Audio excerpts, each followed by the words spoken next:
Hi, you're in Studio C6 here at Keystone Art Space, and I'm Beth Davila Waldman. And Naomi White. And we've come together along with another LA artist, Cara, Bonewitz, whose work is part of this exhibition that we've curated together as three LA artists. It's entitled Devolution, Mutation, and Excavation.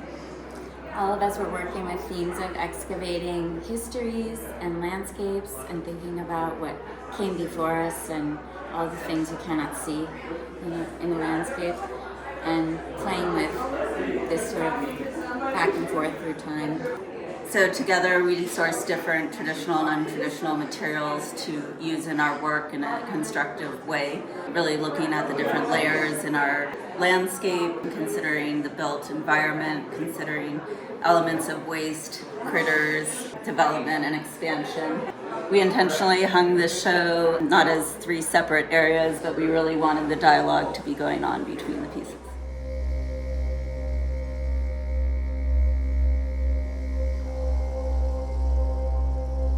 These pieces are what I think of as like these giant worry stones, and they're made out of paper mache that actually has toilet paper in it.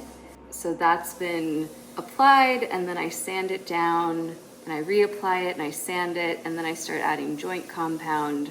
So it becomes this surface that's incredibly smooth. There are layers of paint, and then it's been sanded away again. And they feel surprisingly lightweight. It's a bit strange to pick it up because they look like ceramic or clay, but they're really just these light paper mache pieces.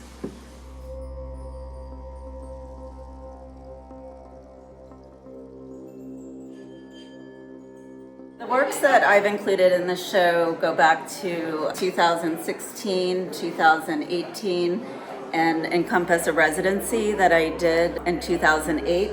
But the foundational image right here that started my exploration of site and economy in southern Peru is this piece from my La Ocupación series. And it's really touching upon ideas in development of the outskirts of a city, which has been a leading concept in my work to examine home and place. And different ideas have come across too, including colonization and the history of the landscape, including the different layers of vitality, access to water, access to roads that have all been developing based on developing economies.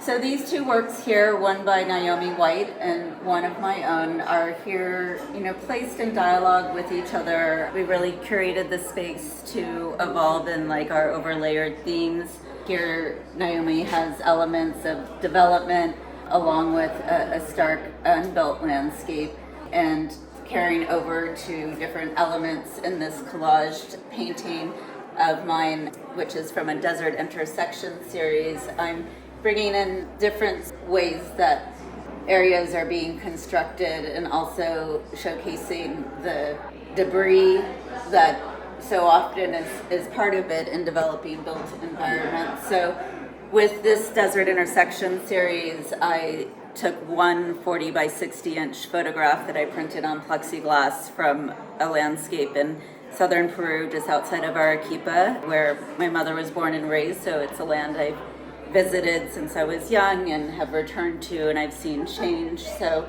I've really tried to work to capture the expansion of the space and see what's going on. But by taking one photograph and breaking it into different fragments, I was able to create a series that speaks to the shifts that are going on in the landscape.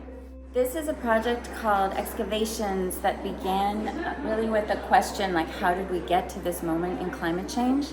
And how do all of these inequities that we're seeing in society, racism in particular, sexism and homophobia, transphobia, how do those perpetuate the Anthropocene or the capitalist? I came upon this idea in the research that climatologists understand this moment in time through gases trapped in rocks.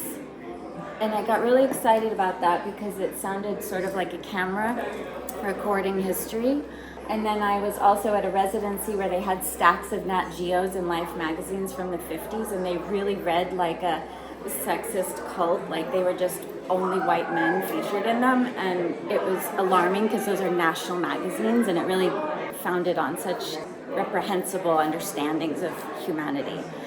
So I pitted those archives against more evolved archives like Ms. Magazine and Ebony, magazines that were about care and hope and resistance. And so basically all of these images, I made landscapes where I was in Wyoming on 1,000 acres of wildness, and then I burned into them and tore into them and layered them and played with these different archives. So this series here I like to call Abode or a Body. I think of these pieces as kind of these combinations of bodily forms mixed with household objects. And again, they're just paper mache made with toilet paper, but they really do read as ceramic or porcelain, and again are really lightweight despite what they appear to be. And they were made by like adding paper mache pulp, sanding it down. This bottom one here is, I call it hand house, which is a pretty silly form. It's really just like a hand with a bit of an arch underneath it that reads as a home, but it's supposed to be whimsical and a bit irreverent in that.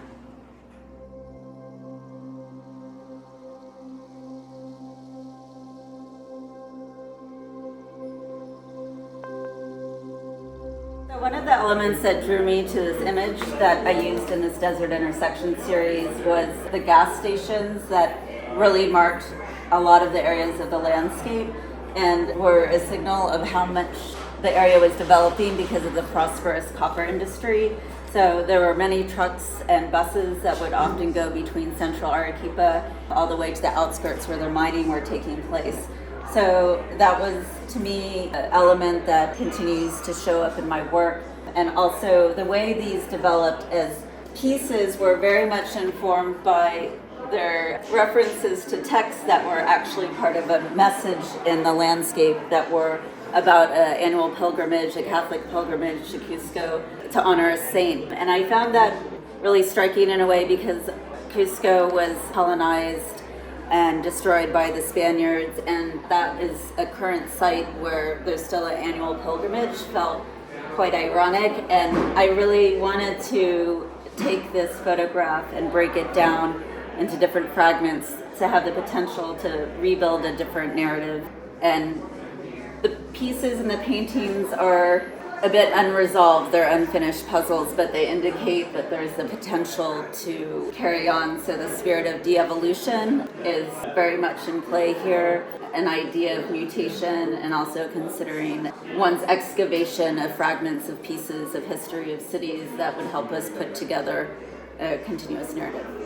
This is a video I wanted to include in this exhibition because it's really the heart and soul and the conceptual development of my Desert Intersection series. So the photograph that you see here is the one that was shattered in order to bring in the fragments that I've used in the collage series of, to date, 9 pieces for the Desert Intersection series. It was my first video performance work since I've developed 6 others, and so it's become a foundational part of my practice with these collage works.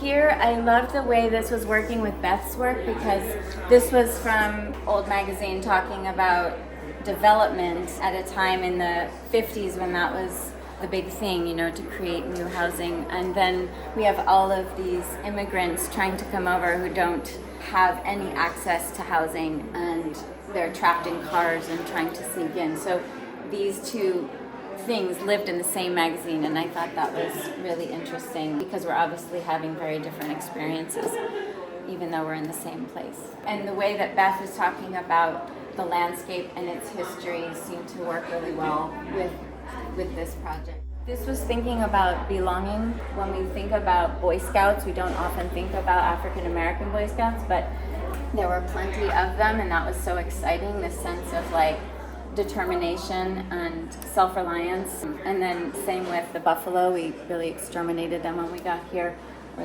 white settlers did, and then now they're coming back. So it's always trying to speak to the past, but also find these points of hope and renewal